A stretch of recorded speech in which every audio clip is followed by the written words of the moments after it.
Hey guys, Sean here. Welcome to the F1 Word again, live with the race debrief, the Italian Grand Prix race debrief. Not a bad race, I have to say. I've seen a lot of people saying it was boring. We're going to go over all of that in just a moment. I tend to disagree. It was one of the better races of the year by quite a way, I would have to say. Just a personal opinion, but we're going to get onto that in just a moment. Thanks to everyone tuning in, and hello to chat once again. We'll be coming to you a little bit later in the stream. We're going to be going over everything, some initial reaction to the Grand Prix, some of the bigger incidents, of course, as well. We'll also have a quick look at the championship standings before we finish. And of course, there will be Q&A for you guys as well. But let's kick this off, as we always do, by having a look at that final race result. It was Lewis Hamilton who did take victory ahead of Kimi Raikkonen in the Ferrari. Valtteri Bottas ended up in third place for Mercedes following a penalty for Max Verstappen. We'll get onto that a little bit later, of course, as we will to Sebastian Vettel. He recovered to fourth after contact with Lewis Hamilton on the first lap, saw him drop to the back of the field and have to make changes to his car, a new front wing and obviously some fresh tyres as well. Romain Grosjean provisionally P6. I must say that Renault have apparently lodged a complaint against Haas and Romain Grosjean. No further details at this point, but if it comes during the stream, I will let you know. So at the moment, everything down is provisional. So Esteban Ocon a provisional P7 with Sergio Perez just behind. Really good weekend again for Force India. Carlos Sainz in ninth for Renault, with Lance Stroll picking up that point for Williams. A big point for Williams this weekend on what could probably be really their last chance of getting a point. It was very much a track that should have suited Williams with the power in the back of it. So really good weekend for them. And Sergei Sorokin just missing out as well in 11th place. Just solid from Williams all weekend. Charles Leclerc, as I said in the race watch along, a miserable weekend really for Sauber, but P12 for him. Stoffel Van Dorn recovered from 20th to 13th. Nico Hulkenberg only got up to 14th. Bit of a surprise. I expected a little bit more from him, to be totally honest. Pierre Gasly in 15th place, fell away big time. Marcus Ericsson, after his crash earlier in the weekend, finished 16th, and Kevin Magnussen was in 17th. And your retirements list is Daniel Ricciardo, Fernando Alonso, and Brendan Hartley. Thank you very much to Christian for the donation there, the contribution. Really appreciate that. I'll read your message a little bit later on, mate. We'll just get some of this reaction out of the way. And I suppose kick things off now before we start talking too much about it all. Good evening, Jonty. What did you think of that one? Pretty sure a lot of people did as well. I don't know why people are calling it boring. You know, we didn't get a lot of on-track action, but it was very interesting. Yeah, I think, you know, I said in the watch on, it wasn't up there with your Bahrains and your Bakus and things like that, but it was quite tense throughout, wasn't it? And there was always sort of something going on. You've got Vettel coming back through the field. You've got Ricciardo until his engine problems trying to recover. You know, Hamilton and Raikkonen scrapping at the front. The battle between Bottas and Verstappen. I really enjoyed it. I really did. And I have to say, one of the better races of the year. When you compare it to, say, a week ago, or compare it to Canada, as we often do, it was a million times better. Oh, yeah, absolutely.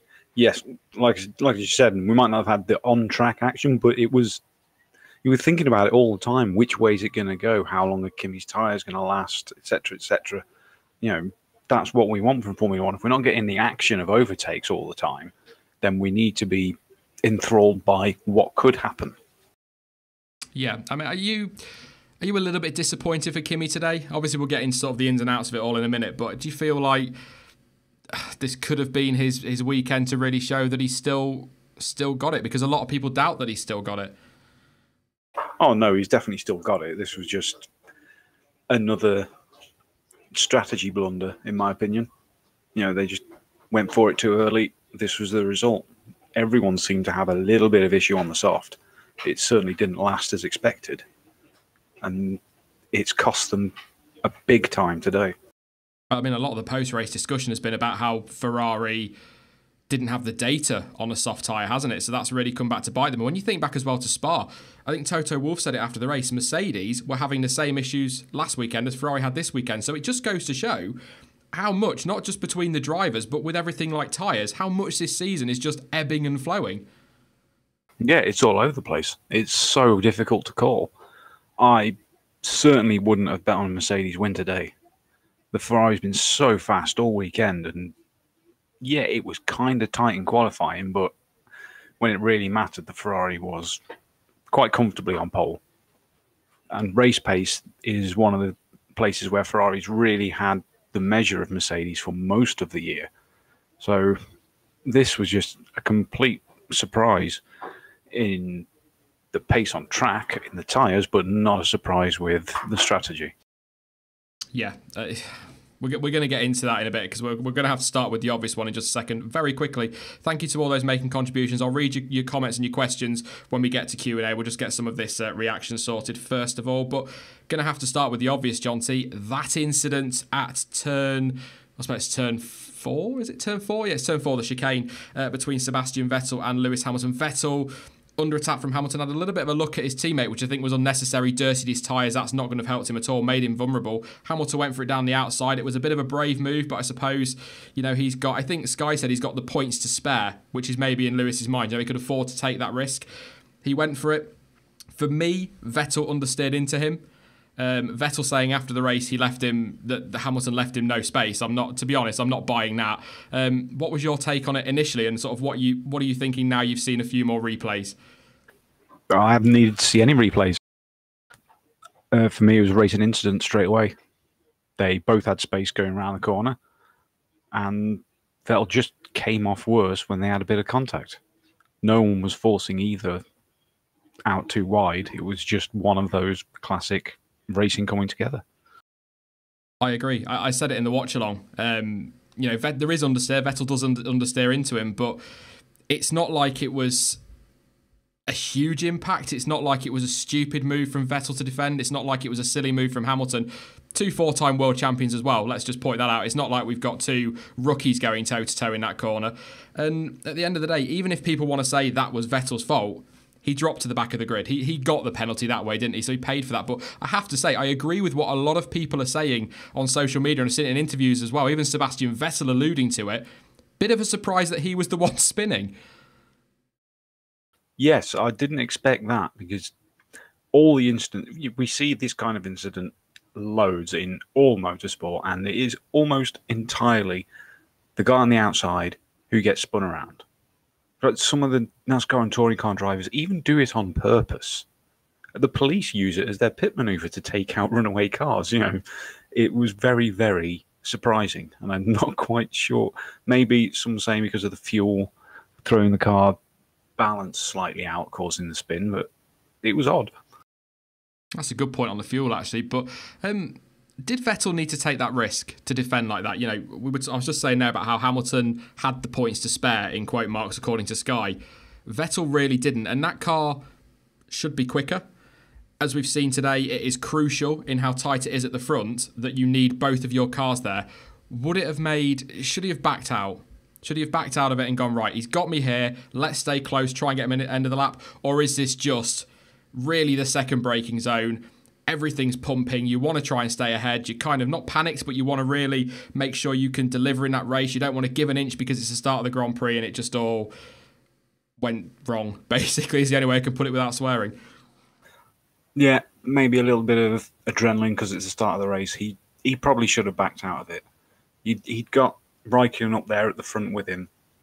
At this point, yes, it's only the start, but Bottas's pace was very, very slow straight off compared to what they were. He could have comfortably had him on the straight coming around, or just sit there for a couple of laps, wait for the DRS. It was a bit too risky. Yeah, I mean, I agree it's a racing incident. I don't think you can blame Hamilton. The space is there, like you said, John T, for both. I don't agree with Vettel's comments that there was no space, because there clearly is on the inside. It's just, to me, Vettel's turning into the corner and the car keeps going towards Hamilton. Correct me if I'm wrong, I'm not up on all the technical stuff, but that's just understeer, isn't it? Yeah, it was classic understeer. Turning in, it was late understeer, to be fair. He clipped the apex just nice, and then it just carried on going straight afterwards. So it did come a little bit later than usual. Perhaps that had something to do with causing the spin. I don't know. I'll play devil's advocate. That's what I like to do, John T, by now. Had that happened on lap 10, would there have been a different outcome from the stewards? Or do you think it was that slam dunk in terms of racing incident? No, it was perfectly fair in terms of racing incident. It was probably a bit too aggressive from Vettel, which kind of caused the incident, and he suffered going to the back, but no one was really malicious in it. I have to say as well, given he had to stop twice as well, once for repairs, okay, safety car helped him in a way. He was quick throughout that race, and he came back really well. Okay, an extra position because of Verstappen's penalty, which we'll talk about in a bit, but really good recovery. And people are talking about how this could define the championship. But if it gets to the end of the season and that fourth place wins him the title, people will look back at Monza in perhaps a very different way. But I will say, without people maybe, or the inevitable accusations will come that I'm a Mercedes fanboy when I say this, Vettel's got to get a hold of this, because we've got 7 races left. That is not a long time. We keep talking about, we've got till November. That is just 7 races. Yes, this season is flipping all over the place, but that gap's 30 points now. That is 5 more than a race win.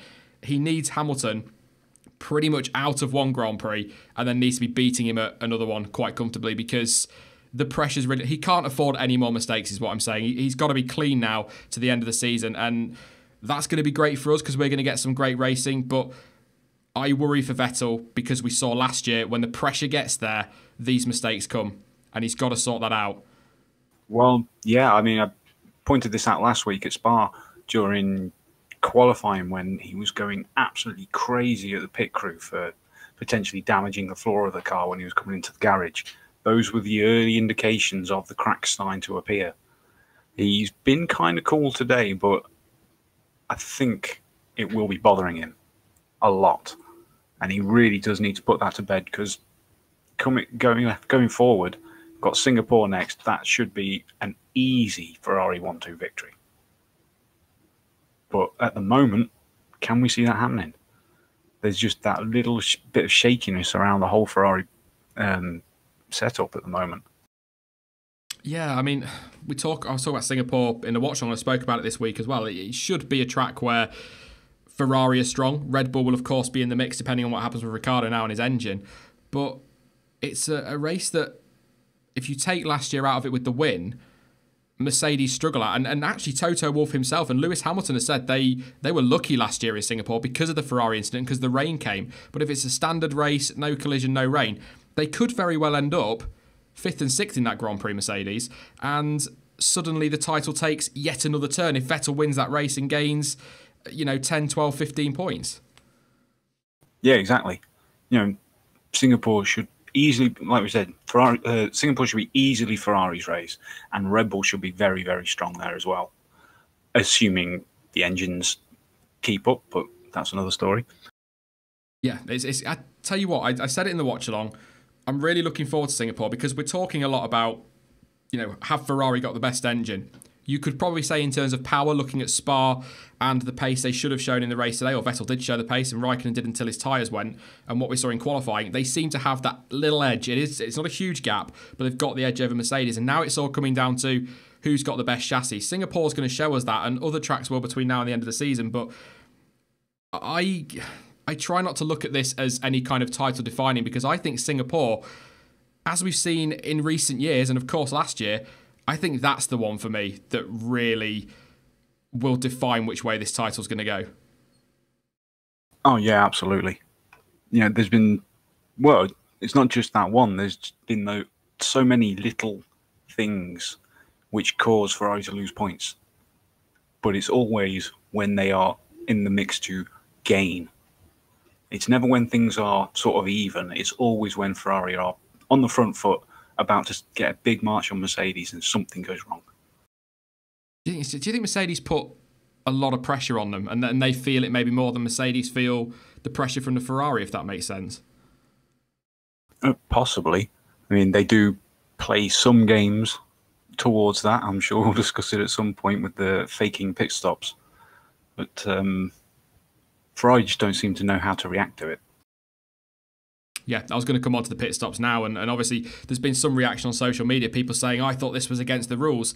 It is and it isn't. You're not supposed to be out unless you're going to make a pit stop, but again, as I said in the watch-along, I'll say this a lot in this stream, but as I said in the watch-along, it may well have been a case that Mercedes said to Lewis, do whatever Kimi doesn't, so do the opposite. So if he pits, you stay out. If he stays out, you pit. So they were intending to make a pit stop, but Kimi came in, so they didn't need to at that point. So I don't think there's anything really in that. But it's a part of, and we're gonna throw team orders in here as well, Jonty, because I think it kind of comes together. It's just a part of Formula One. It's all part of the gamesmanship.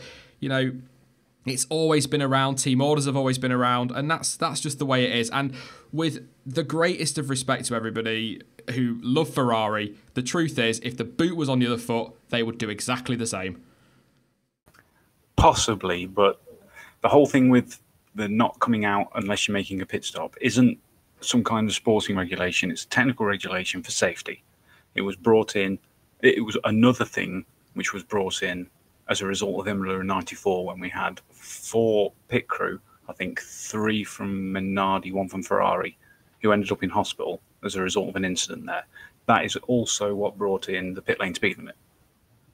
So this isn't some grey area, in my opinion. Especially when you consider that Mercedes were out in the pit lane for 2 laps. Yeah, I could, yeah, because they tried it, didn't they, with Bottas, but yeah, I don't know. It's an uneasy feeling, isn't it, when you think about safety? But I didn't know it was a technical rule. I'll be honest.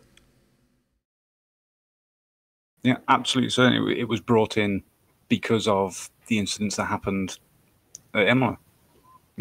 Everyone remembers Senna, of course, but at the end of the race, we had 4 mechanics in hospital because of pit lane incidents, because they were out there when their team wasn't making a pit stop.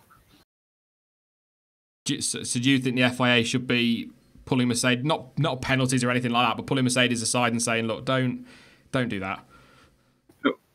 We've seen how quick teams can turn cars around in the pit lane. We've seen, amazing double stacks from Red Bull and Williams in the past, at the last second when there's been a sudden safety car or virtual safety car. So the argument that they need to get out there and get prepared is a bit lame. They could call someone in just before the last corner and still be there ready. And it would still have the element of surprise and the strategy with keeping the other team in the dark. Yeah. Okay. I just intrigued there as to what you thought on that one. But I will, before we get onto the team orders thing, somebody just reminded me in chat. I saw something on Twitter. I must have missed it somewhere in the race. I'm going to go crofty and say I didn't see it. I genuinely didn't. Ferrari unsafe release. Do you know anything on that, Jonty? Because I genuinely missed that in the stream. No, I saw it. At least I think I saw it, but I've definitely seen things from it afterwards. And it was a very clear unsafe release. It was Vettel coming out in front of Leclerc. And Leclerc had to brake and get out of it in the pit lane, which is a slam dunk unsafe release. So as far as pit lane infringements go, I call it 50-50. Ferrari have got unsafe release. Mercedes have got questionable faking pit stops. Fair's fair. They've both had one. They both get either a penalty or they get nothing. Okay, like I said, I didn't see it, so I'm not going to pass comment until I have seen it. Maybe in the review tomorrow, or maybe in the stream on Wednesday. But yeah, just wanted to put that to you. But one thing I do want to come to is team orders. It's quite a spiky topic in Formula One anyway, at the best of times. I am not going to slam Mercedes for what they did today because, as I've already said, if the boot was on the other foot, Ferrari would have done exactly the same thing. It's not unusual for this to happen. What it does do is confirm that Bottas is going to be number 2 for the rest of the season, something we could have probably all predicted if we're being honest, because they'd already said they were talking team orders after Monza anyway. But there was a lot of hate, a lot of anger in the chat as well during the watch-along, Jonty. It's part of racing. It's part of Formula One. It always has been. It's a team sport as well. So do you think it was the right thing or the fair thing for Mercedes to do, or do you think they're right to get the stick they're getting for it? It's always going to happen. No matter what we say about it, it will always be there. I don't like it, but it was obvious that was going to happen. There's never going to be anything they can do about it. Teams can come up with all sorts of codes. I mean, you want to hear some of the, totally off topic, kind of, but you want to hear some of the codes that magicians have for coming up with mind reading tricks. It's ridiculous. So the teams could quite easily come up with codes within standard pit radio to put across team orders. No one would ever know. So it's impossible to police. Preferably something a little bit better than Fernando is faster than you, though. Yeah, that was a bit dodgy. And that's when it was banned. or at least tried to be banned. And it was so obvious what it meant. I think Rob Smedley helped us at that point, saying, "Can you understand? Can you confirm you understand this message?" He was basically telling everyone because he didn't like it because he was so close with Massa. But that's from years gone by. Yeah, and it's one of those things, isn't it? If they can't give an order, they can. Oh no, his wheel nut was sticky at the pit stop, which cost us a second. There's loads of ways they can get around it. But I've put the picture on screen now of Kimi's rear tyres. Bottas and that team game pretty much destroyed Raikkonen's Grand Prix from there because that rear tyre was gone after a few laps, and that obviously pushing it hard to put the laps in to try and make sure he stays ahead of Hamilton, but then the dirty air from the Mercedes and trying to push hard to pass him. When I was watching it live, that for me, I think I said it as well, I'd be surprised if Hamilton doesn't win this because those tyres are gone. Oh yeah, absolutely. I mean, we saw Kimi struggling very early.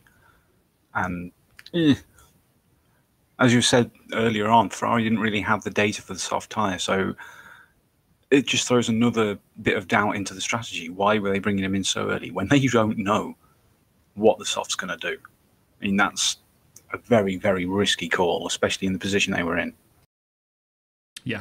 Before we get on to Verstappen, I think it is next we're going to talk about a lot of talk about how this is one of Hamilton's best wins, best drives. I'm not entirely sure. I've seen him doing much better than this in his career, but I'll say it for me feels like one of his most important ones, certainly this season. A deserved winner at the end of the day. Yeah, well, he's still got to do it on track, and he was very quick. Yes, Bottas is probably the key that allowed the win. But it was definitely a good drive, but nowhere near one of his best. People were saying this after, was it Germany or Silverstone? I can't remember. Germany, I think, yeah. Well, they were saying it after Silverstone as well when he came back to second. No, none of these are anything remotely like his best ever drives. I'll keep always going back to the same one of Turkey 2006 in GP2. That was a dramatically better drive than anything we've seen from him in Formula One.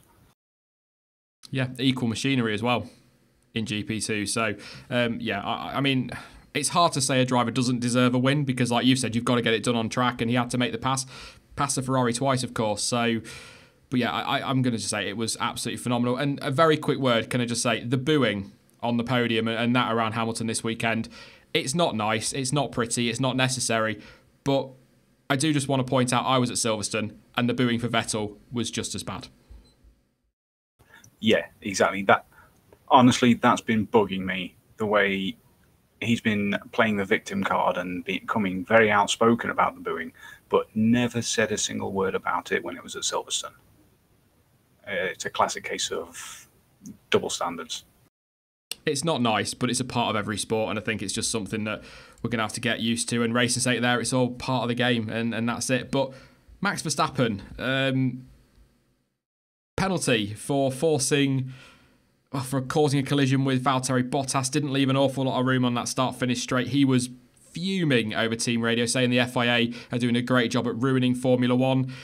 Do you think that's the right penalty? Looking at that, I've watched a few more replays. At the time in the watch-along, I said that I thought it was harsh. Having watched some more replays, it feels about right.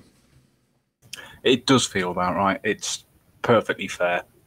The letter of the rule is you can make your move to defend and then retake the racing line sort of in the last area under braking as long as you leave a car's width. We can see quite clearly there on the image, Bottas' tyres are on the white line, therefore there isn't a car's width. End of story. I think it's a little bit harsh to give him 2 penalty points, though.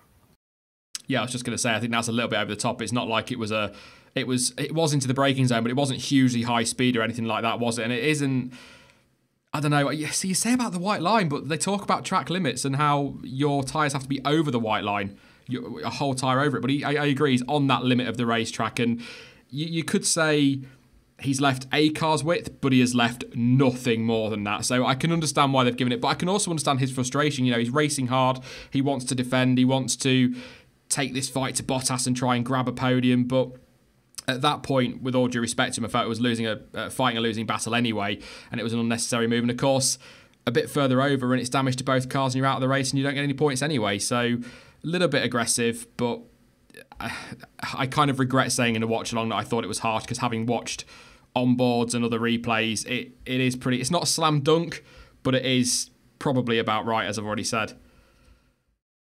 Yeah, no, you just have to look at the picture.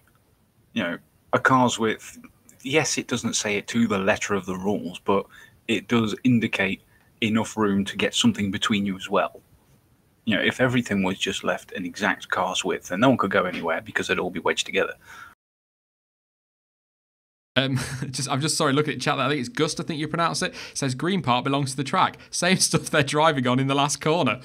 It's not defined as the track. That is part of what they would call the runoff, but they are always using the other side of the white line, aren't they? So I think the rules need, and just literally what OG Gamers just said, the rules need to be rewritten on this, because we don't have the gravel trap on the other side of that white line to determine that anymore, do we?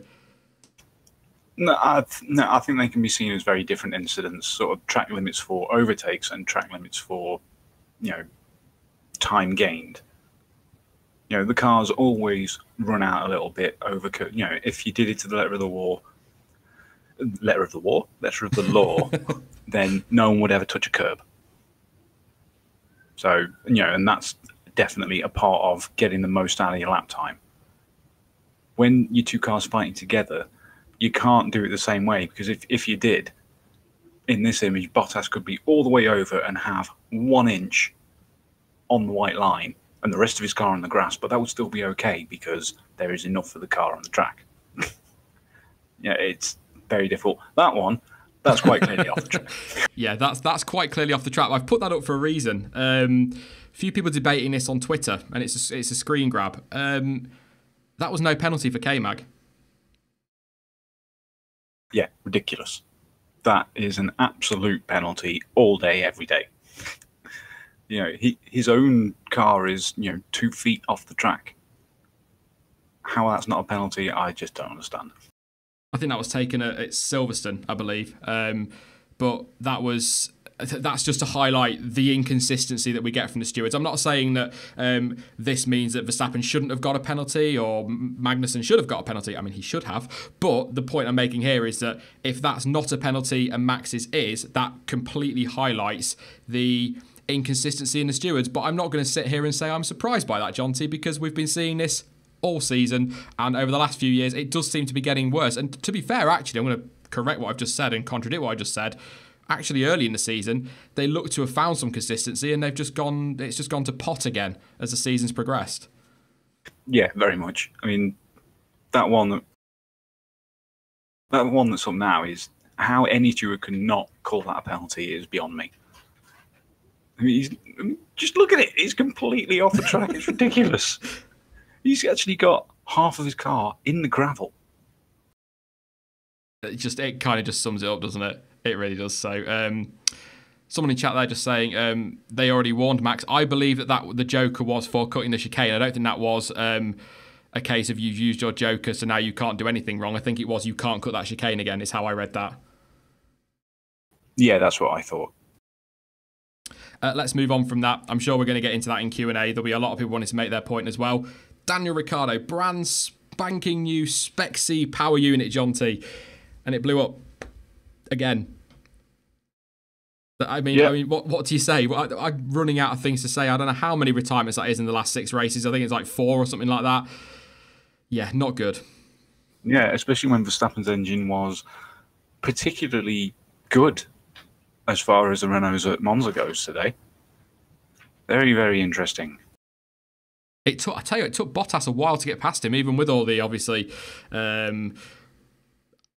penalty whatevers and all that, but he struggled to get past him. Verstappen defended really well, obviously deploying that battery power where he needed to perfectly, but they were comfortably better again. Obviously chassis will make up that skinny rear wing as well, nuts again this weekend. But gutted for Ricciardo, absolutely gutted, because he wasn't making the progress I expected, but he was coming through quite nicely, giving us some racing, and then that happens. And like I said, it's a brand new one. It's not just a brand new power unit that he's been using this season. It's a brand spanking new specification, and it's still gone wrong. And of course, people are all going to be pointing out now, oh, he's off to Renault next year. Not quite a smart move, is it? But I mean, it doesn't help him this season, does it? I mean, the luck has really gone against him in this second half of the year, and I can't help but feel for him.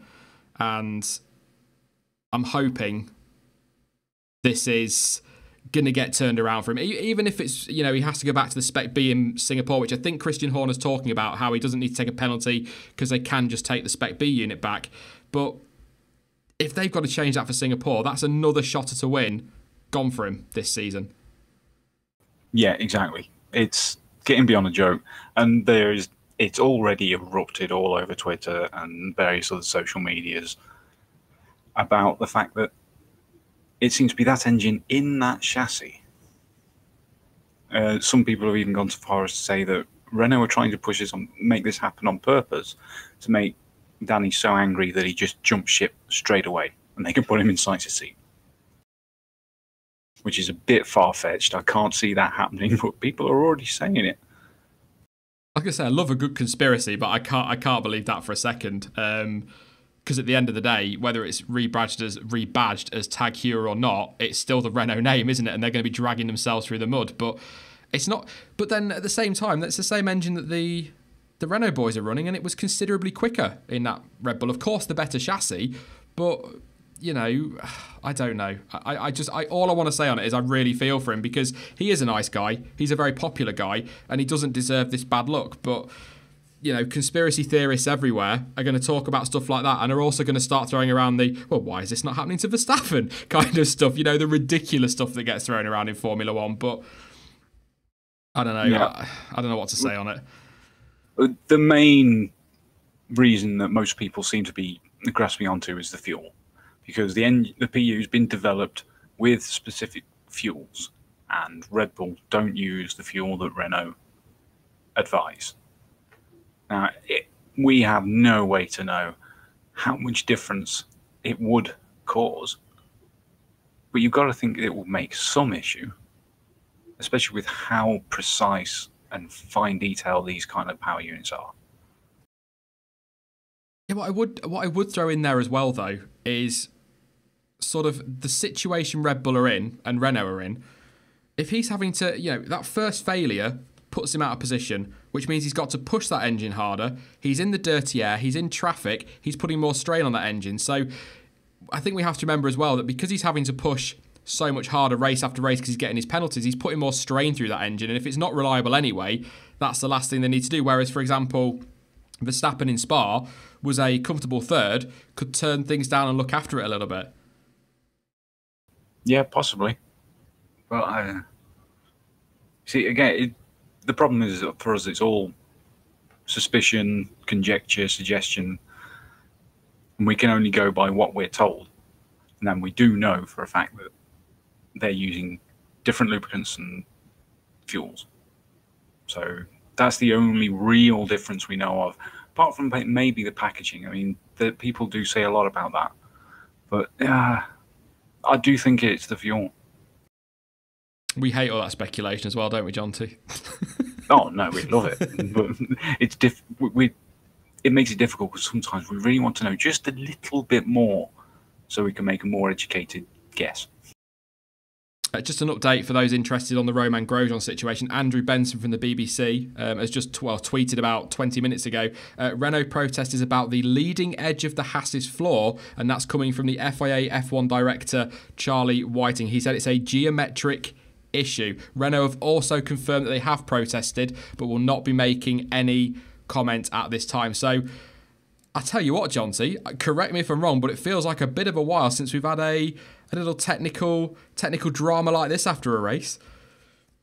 Yeah, geometric issue.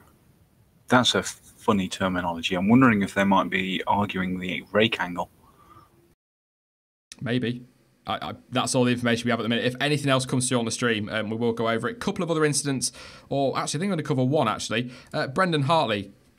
Guy can't get any luck, John T. Off the line, got absolutely squeezed by Van Dorn, made contact, and that damaged his front wing. Lucky Van Dorn didn't get a puncture, and then he got walloped by, I believe, Marcus Ericsson breaking that front suspension. That was what I saw at the start that got me all excited. I think there was a huge crash in the background, but got a feel for Hartley, kind of minding his own business there and still ends up getting taken out. Yeah, that was really, really unlucky. He was just in the way it happened. He was very, very unlucky. We've seen a lot of cars do tyre walls together in the past. And on this occasion, it just happened to pop his tyre, which immediately erupted and shredded his suspension. It was very, very odd. I've been saying that a lot this stream, but a lot of these incidents have been quite odd. Things doing not what you'd expect them to do. And he was completely innocent in that. I have to say as well, I don't have to say it, I'm going to say it. What I will say is very lucky that wasn't a hell of a lot bigger at that speed. Yeah, I mean, luckily it did happen quite early-ish in this straight. Imagine if that had happened another 200 metres further down, just as they're about to brake, then Ericsson's from Friday would look very minor. Sorry, I'm going to come back to Hartley in a second. Somebody just I think it was Nick in chat, just said, could Sirotkin get a point if Grosjean is disqualified? He could. If Grosjean gets the boot, Jonty, Sirotkin might get a point. That's 3 for Williams in one race. Yes, yeah, it could. Very much so. Oh, that'd be great, wouldn't it? Double points for Williams. I've been so happy seeing their performance all weekend. It's been great. They've been brilliant, haven't they? Got to give them credit for that. And probably the last opportunity, really, this season. I can't think of another real... Maybe Mexico or Russia might give them a shot with the power, but Monza definitely one for Williams. Really pleased for them this weekend. They needed it after a really crap year, let's be honest, and it'll give them a lift, hopefully, and maybe look towards next season. But back to Brendan Hartley. He's a guy under a little bit of pressure. There is talk that they're going to sign him up anyway next year, but he can't take any blame for that, can he? Oh, no, not at all. Anyone who even suggests for a second Hartley has any blame in that is literally blind. You know, there was a couple of inputs on the steering wheel, you know, avoiding people right at the start. But when the incident's happening, he's going in a perfectly straight line and just gets clattered by Ericsson. I feel he's a little bit like Van Dorn. Feel a bit for him, but I do want to. The reason I've kept that picture up is I do want to talk very quickly about Stoffel before we get to driver of the day and all of that, and get some race reports. But 20th in qualifying yesterday. I've defended him a lot this year. You know, I might have mentioned it, but I really do rate Van Dorn.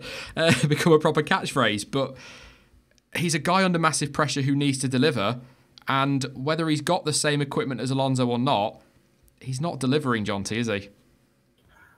No, he isn't. It's very difficult for us. I mean, more so for you. We have been very positive about Van Dorn, about his skills. You know, he was very good in his GP2 win, and he absolutely dominated. But he should be doing better. Even if he's not got all of the extra updates that Alonso is getting, he should be comfortably outperforming the Williams at the moment, and he is not. Yeah, I think I would be surprised unless there is a miraculous turnaround over the next 7 races if McLaren keep him on. I think they say it's between 4, but I think, like I say, unless there's a massive turnaround, we're talking Perez, Ocon, or Norris alongside Sainz. And I hate saying that because I really do like Van Dorn. People don't believe me, but I really do. When we talk to Jonty all the time, I've always talked about what he's achieved in the past and what we've seen he's capable of, but it's just not worked for him this year in Formula One, and I'd be surprised if he stays now. Yeah, as far as I'm concerned, he's going to be gone. It's just far too often that he's not performing when he really should be. I mean, we could possibly cut him a little bit of slack for Monza, Spa, but more tight races where the McLaren should be a bit further ahead than the Mercedes-powered Williams, and he's still not, whereas Alonso is. You know, I know, yes, Alonso's got extra little bits of upgrades, but not a second's worth. No. I just worried for him. I think that'll be it. But he might not be out of Formula One, possibly Toro Rosso. There's Sauber as well. Have been linked to him, although they've kind of distanced themselves from that. We'll do some silly season talk in a minute, mate, but I just want to do a very quick update. A tweet has come out from Renault. They have said it is a shame that due to his penalty, Verstappen narrowly missed out on a podium in Monza with the new Renault Spec C power unit. We can confirm that after studying the power unit on Ricciardo's car, his retirement was not linked to the engine. It was rather a clutch issue. So there we go, Jonty. It wasn't an engine blow up in the end after all. You've seen a cloud of blue smoke coming out the back of the car with a clutch issue before? Off the top of my head, I'm not going to commit to that. I'm not 100%, to be honest.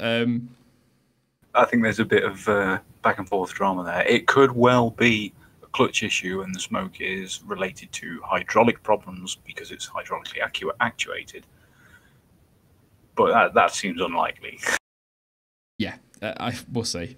We'll see. It might be a bit of gamesmanship and whatnot, but my initial thought was blow up and that's engine blow up, and that's kind of what it looked like. Shall I upset the mods? I think we'll upset the mods, John T. One name in the chat. Who is your driver of the day? Kimi Räikkönen got the official one. Do you agree with that, John T? I'm going to be honest, I don't. No. Despite me being very negative about him most of the time, because I'm really not a fan, it should be Hamilton. I love Kimi. I always talk about how brilliant he is, but I don't think, for me, he's driver of the day. But you're going to say Hamilton. You know how I like to go and dig a little bit deeper, John T, in the midfield. I want to go Perez. I know he got some luck with a safety car early on and some retirements ahead, but 14th to 8th, I think that deserves a good shout. Romain Grosjean as well deserves a shout too. If it's legal. If it's legal, yeah, absolutely. And I think, see, Verstappen was solid until the incident with Bottas, so I don't like giving driver of the day to a driver that got a penalty, if that makes sense. I get why people have gone for Kimi, but I'm going to go Perez for me. Yeah, sorry to cut over you there. I totally agree. Anyone who gets a penalty should not be eligible, because at some point they've broken the rules. It's a personal thing. Maybe it might just be us, John T. It might just be us, mate. But let's get some of your drivers of the day before we go to the other bit I want to do, before we get onto Q&A and whatnot. So stream's flying by, John T. Loving this one tonight. Loads to talk about. Perez says Pennybags. Great name. Bottas says ZG or Z Gotten. I'll screw it up. Max says Bottas. Thor says Hamilton. Math says Kimi. 17F says Kimi. I don't understand why Kimi. He was good, but I don't know. Robert McPhee, Stroll. Yeah, absolutely. 10th. I know 10th, starting 10th, finishing 10th doesn't sound great, but in a car that is not great, John T, he deserves a lot of credit for that drive. Oh yeah, very much so. I mean, I don't think there's many that don't deserve some credit, because they have all been in a position where they've been fighting to get ahead. You know, it hasn't really spread out horribly like we usually see. There's been scraps all the way down. So there's only a couple of drivers who really didn't perform as they should have done. Yeah, that's a good point. Sirotkin says KJ. Kimi says Dr. Vidya Gamer? Yeah. Martin says Hamilton. Vettel, Kimi, Maldonado. There's always one. Ricardo, Perez, Kimi, Stroll, Lewis, Stroll. Real good mix as well. I've got to say, real good mix. Grosjean, Bottas, nobody, says Ryan M. Grosjean, Stroll, Lewis, driver of the day, says Jan. Green Brick, Sirotkin, Delirious User, what? Harry Clean says Sirotkin overtook Kimi briefly near the end. Yeah, he unlapped himself. Alex says Bottas. Ellie says Stroll, obviously. Charles is saying Hamilton. Driver of the day, Kimi, says Gust. Honestly, Ocon, yeah, Ocon deserves a shout. Yeah, good one. Didn't think about Esteban. I'm going to jump out of it and just say we'll go with our unofficial team award and give that to Williams. That's how I bottled it last week in the review, which didn't go down very well. I can't pick one. How about Force India? But yeah, I think that kind of tells us what kind of race we've had, John T, in that there is such a mix in who is driver of the day. And the fact, as Martin Brundle pointed out, the race flew by. I think that was a really good race. Yeah, it really was. I enjoyed it. My other half enjoyed it. She was quite happy about Lewis winning. Is she a Lewis fan? Yeah, a little bit. Okay, there you go. Bias in the John T household. That's terrible. That's what we think. I love doing this. I'm just waiting for Twitter to load up before it fails miserably on me. On that note, I can jump in with something. He's not here, but I can give you an official race review from Stuart, Mr. Jane Bear. Yeah, go for it. The official statement is, that race was very much like a heist movie. Looking back, you can see how all the pieces and schemes fitted together, but at the time you never quite knew who had the upper hand, who was bluffing who, or where the advantage lay. There you go. He doesn't even need to be here, and he gets involved somehow. Fantastic. And he gets involved as well on the replies to the tweet of the 3-word race report. Start popping yours in chat. If we see any, I'll try and shout them out, but I'm staring at Twitter at the moment, so if I miss you, I do apologise. Stuart says, what a surprise. Hayley, I am stressed. Faking pit stops forbidden, says Marco. Jonty's replied to that. I'll not read it. Stroll scored points, says Ellie. Let's have a scroll down, try and get some earlier ones. Interesting tactics, Mercedes, says Finn. Mercedes, interesting tactics, says Sebastian. Angry Ferrari boys, says Harry. Vettel bottles it, says Saad, or Saeed, probably, would be pronounced correctly, Sean. The Minecraft maker, Mercedes, FIA, AMG. A few about the Mercedes faking pit stops, not very happy. What an upset, says Pepe. Peter, rip Kimmy's tyres. Kimmy came short, says Sam. Verstappen doesn't care, says Han. I love that gif of Verstappen, just like, whatever. Stop blaming Vettel, says Thomas Z would make more sense, Sean. Try it. Bottas a wingman, says Sam. Robert says Kimmy no win. No further action, says Bernhard. Scroll down a bit further. Brett, fun, intense, bittersweet. I like the fun, intense bit. And also says should have been Raikkonen. F1 noob, inconsistent stewarding again. FIA bias, uncontestable, says Jeff. Morton C says Hamilton beats Italy. That's a 4. I can't. I've got to be strict. I can't. It's got to be 3 words. Bottas wingman confirmed, says the King Cognito. Great name. What a disaster, says Niraj. A couple more then really quickly. I'll just cry, says Milk and Milk. Fantastic name. And let's have another run through. I was hoping to see a guy in here because I said his name wrong the other week and I think I upset him. I'm trying to find a really good one. What we've got, Williams were competitive, says Davey. And one more really quick, just totally at random. Let's see what we've got. FIA ruining races, says Kai.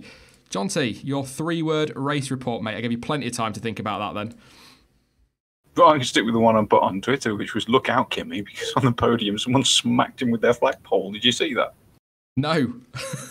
Oh, Kimmy. No, someone had a flagpole up with a GoPro on top and a sign saying, please sign my flag. And then proceeded to smack him in the face with it when they couldn't control it. It was bad, but it was hilarious. That's brilliant. I'm just going to go pretty solid race. I think I can't really put it any other way. I think I was really pleased with that after what happened in Spa.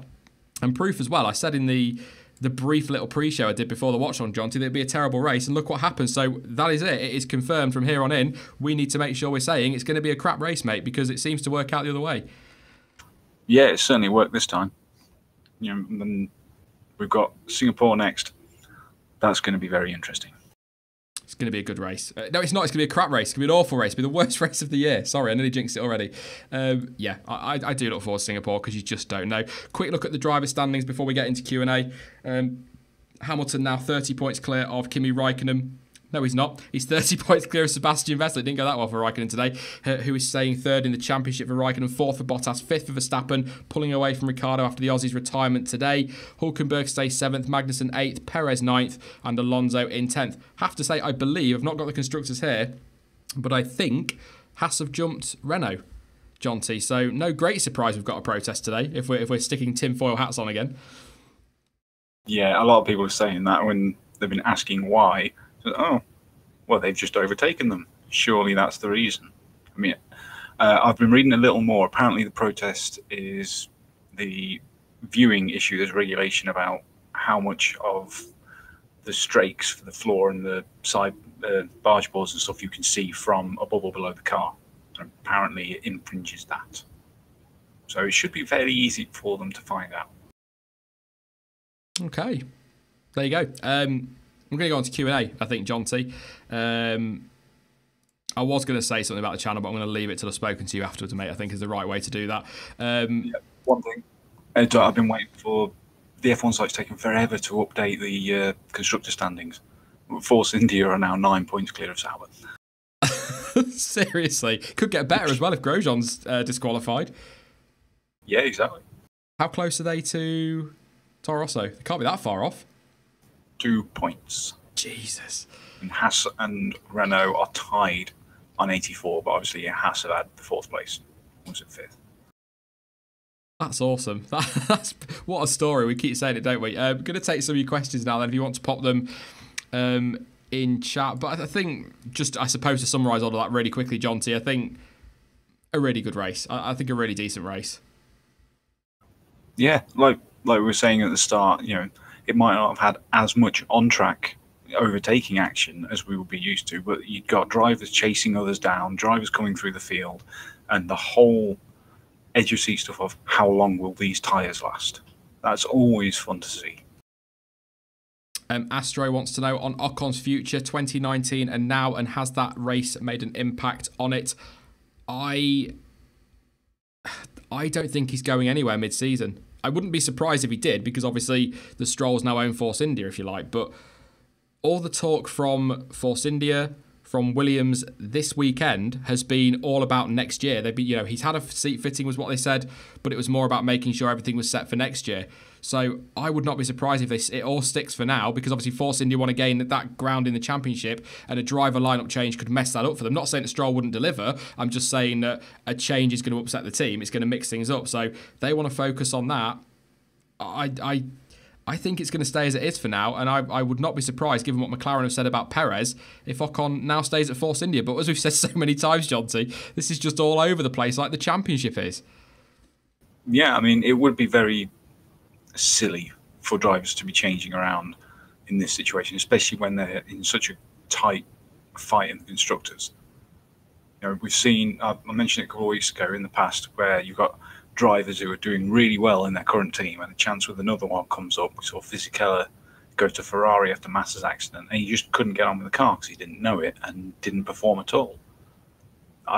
It would be crazy for Force India to risk that. Yeah. I'm going to do the donations, I think, before I go any further. All the contributions. Thank you to Christian, as I said at the start. So thanks for the F1 podcast and news. Keep up the good work. Thank you very much, mate, and thanks for your support as well. Grace Law says, really enjoyed the race, but a shame for Kimi. I think it would be nice to see him do it. 108 races now without a win, I think it is, so it would have been great to see him do it.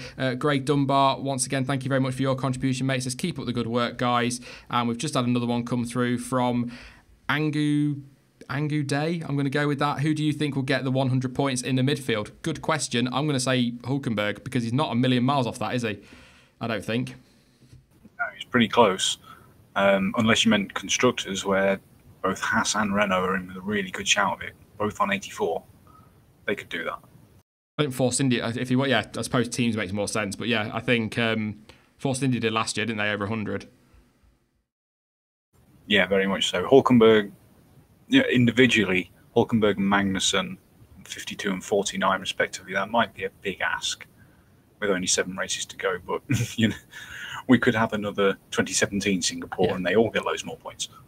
You just don't know in Formula 1, do you? What happened to Kevin Magnussen? That's a very good question, Lewis or Louis. Anything, John T? Because I didn't see. Obviously, he got hit by Perez, didn't he? Which could have caused quite a bit of damage to the car. But other than that, I didn't see anything else. No, but that incident with Perez was very silly, because he just cut the chicane. He just cut a chicane and was coming back on track and then defending like his life depended on it. And I don't know why that wasn't looked into more, to be quite honest. As yours says, can Vettel jump back in Singapore, and do you think he can still win the championship? I think he can. 30 points sounds a lot, but one retirement for Hamilton, Vettel wins, that's a 5-point gap, so it can come down very quickly. I think he can jump back in Singapore, but I think, as we said earlier, John T, he needs to jump back in Singapore. Oh, yeah, he's absolutely got to. I mean, today was very important for Vettel to take a big haul of points out of Hamilton, and he didn't manage it. So he's now more than a race win behind. If for some reason Lewis DNFs in Singapore and Vettel wins, he's still 5 points behind. That's a bad situation for him to be in. It's Singapore, Russia, and probably Japan are going to be the most important races of the season for him. Yeah, every single one for me. I think he doesn't have to win them all, but he needs to be beating Hamilton in the vast majority of them. You could probably even say 6 out of the 7 that are left. So I I refuse to believe, like a lot of people are, that it's over. I refuse to believe it because it's not. We've seen it this season. I think was Vettel like over 30 points clear at one point or something stupid, certainly well into the 20s, and it's turned. Yeah, it's what we saw last year. Things just turning around all the time. Ooh, it's definitely not over though. No, I still think it'll go down to the wire. Actually, no. I hope it goes down to Brazil. Obviously, from a YouTube perspective, I want it to go right down to the wire so we can keep talking about it. But from a personal perspective, I want it won in Brazil because that is the, for me, last race of the season, which for Abu Dhabi fans might not go down very well. Maybe it's just me. Are there Abu Dhabi fans? I've heard the atmosphere is very good this year, and people are trying to convince me to go next year. I think people will be fans of, like you said, the atmosphere, the event. There are no fans of the track. It's not the best, we'll put it that way. I think Bottas, this is from Pimpin Magician of Prophecy. Okay, says, I think Bottas being fast enough for Kimi not to overtake him with tyre advantage like that shows the Merc is faster. Do you disagree?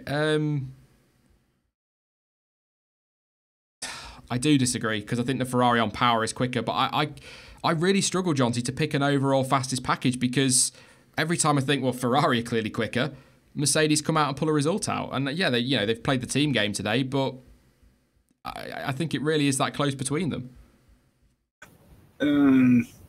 No, I'd say the Ferrari is definitely quicker, and not by just a tiny amount either. It's just that they get everything else wrong.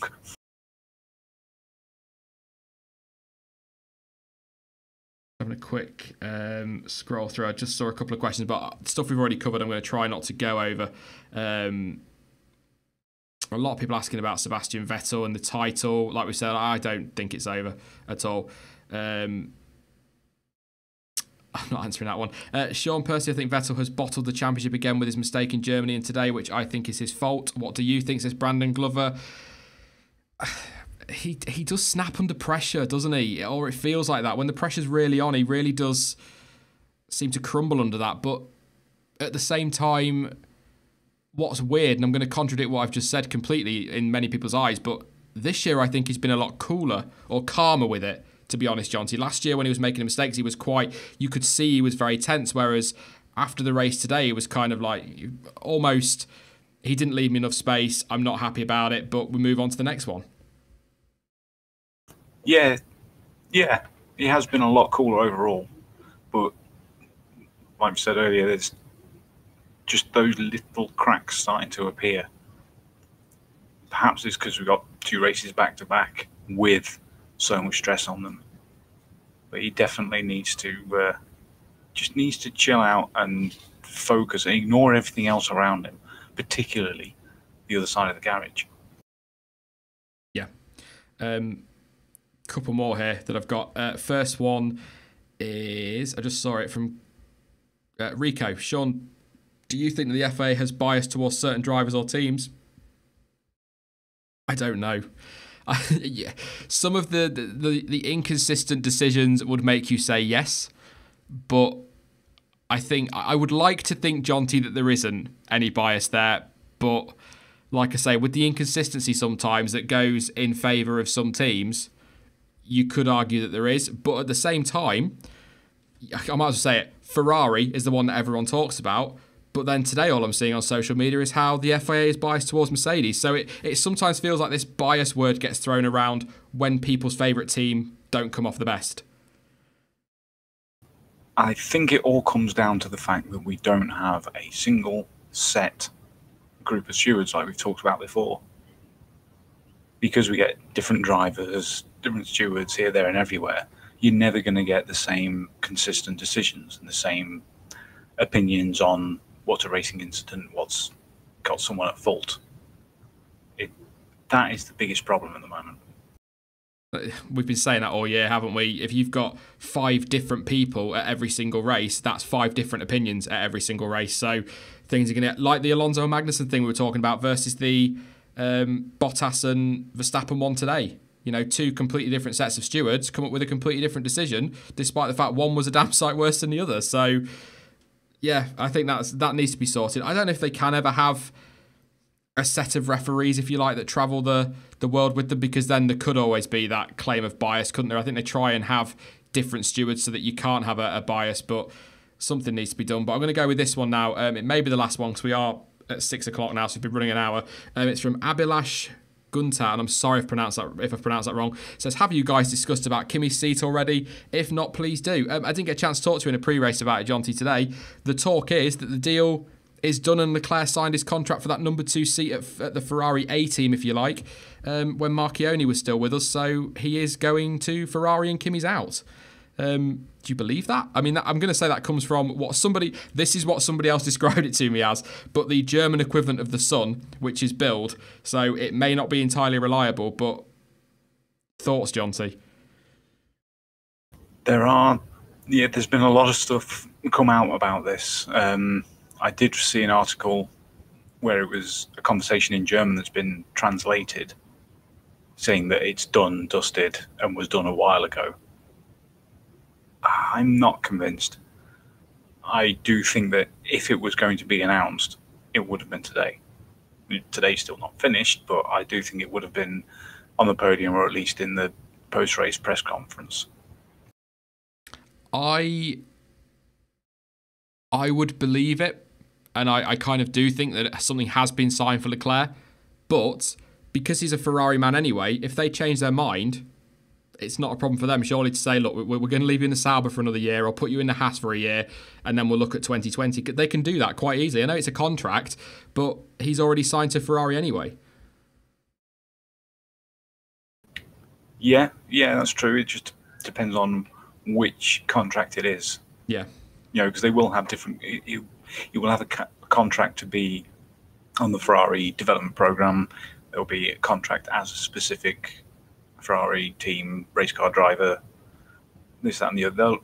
They've probably got contracts falling out of bookcases at home. So it's a tricky one without being involved closely and knowing the legalities that go into it. Yeah. I'm quite torn on it. I'd like Kimi to stay because he is good fun. And I've got to give him credit. He's been very good this year. Completely proved me wrong. I was writing him off. I thought he was finished, and he's come into this season, and he's delivered. He's made mistakes, but who hasn't this season? There's been drivers have made mistakes. Many drivers have made mistakes. So I'd like him to stay, but I'd also like Leclerc to go to Ferrari. But the problem with that is I don't want him to get rushed to Ferrari and that end up compromising his career. So I'm really torn on it, and that's why, as much as I would like to say I think Leclerc will be there next year, I think there's more truth to the Kimi's going to sign rumour than to the Leclerc's already signed rumour, because I don't think Kimi would keep it quiet. But then at the same time, John, here he goes, but at the same time, tinfoil hats on, no team orders today at Ferrari. I know Vettel made his mistake, but it's not like Kimi blocked him off the line. He went aggressive off the line to defend. So to me, that says that's a guy that hasn't signed a contract yet. Yeah, well, that's driver behaviour. I do think Ferrari were trying to play the team orders by pitting Kimi so early. Mm. The degradation on the tyres was pretty high. They weren't aware of how the softs would work, so they pitted Kimi early, thinking he would be able to get a massive undercut on the others and slow them down for Vettel. They just underestimated how fast the softs would degrade, and by how much. Yeah, and see the Leclerc to Haas rumour, somebody just mentioned it in chat as well. Grosjean stepped up. Grosjean's delivering now, and dropping him based on his first half of the season performance, absolutely justifiable in my view. I don't think he can be dropped. Well, he can be dropped, but I don't think he should be dropped now, and Gunther Steiner's looking for any excuse to keep his lineup as it is, so I think he will either be in a Ferrari or he will still be at Sauber next year for Leclerc. That's my gut, to be honest. I just don't see him in a Haas. No, I'd have to agree. But I can't see Kimi being gone without an announcement being made today. It just seemed like the place. We were all expecting it, weren't we? This weekend we're going to hear for sure what's happening. But I think they've got an October deadline. I think 15th, possibly. Something around there I read. So we should hear something by then. But then, deadline doesn't mean anything, does it?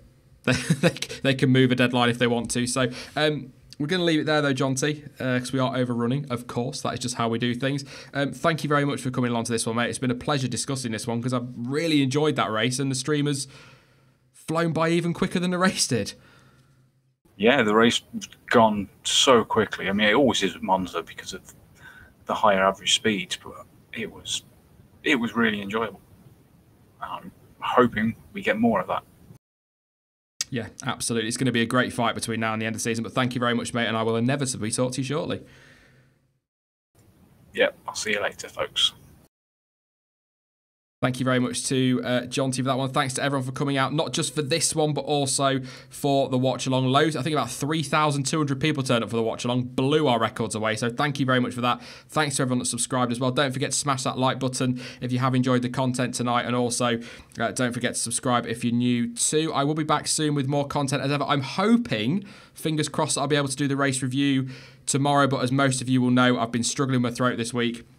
So it's all going to come down to how I feel in the morning. I am going to go see my doctor as well to see if it's something a bit more, need some drugs for it or something like that. But I'll update you all on Twitter, and there might be an update on the channel as well at some point this coming week, so just keep an eye out for that one and bear with me on any decisions taken.